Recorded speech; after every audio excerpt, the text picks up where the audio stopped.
Chemical engineering seat తీసుకుంటే India మొత్తంలో hardly ఒక 2,000 to 3,000 సీట్ ఉంటాయి అనమాట. మీకు రేపు పొద్దున జాబ్ రావాలి అంటే మీ సెలక్షన్ రైట్ సెలక్షన్ అయి ఉండాలి. సో అది నేను సజెస్ట్ చేయగలను. అదే బ్రాంచెస్ గురించి మాట్లాడుతున్నప్పుడు మరొకటి జనరల్గా మనకి మన యూనివర్సిటీలో గత 2 సంవత్సరాల నుంచి మనం రన్ చేస్తున్నాం బిఎస్ కంప్యూటర్స్ అనే ప్రోగ్రామ్. ఈ బిఎస్ కంప్యూటర్స్ ఏంటి అంటే ఇంటర్మీడియట్లో మ్యాథ్స్ చేసిన వాళ్ళు ఇంజనీరింగ్ సైడ్ వస్తారు, మనకు తెలిసిందే. ఎంపీసీ చేసిన వాళ్ళు బైపీసీ కావచ్చు, కామర్స్ కావచ్చు, ఇటువైపు నాన్ మ్యాథ్స్ వైపు వెళ్ళి వాళ్ళకి దాంట్లో ఇంట్రెస్ట్ అనిపించగా మళ్ళీ ఇటువైపు కంప్యూటర్ సైన్స్ వైపు రావాలి అనుకుంటే మన కొత్త ఎడ్యుకేషన్ పాలసీ వాళ్ళకి ఆ అవకాశాన్ని కల్పిస్తుంది.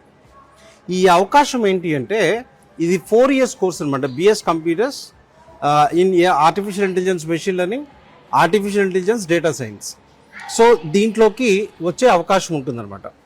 సో ఇదేంటంటే ఈక్వల్ టు ఇంజనీరింగ్.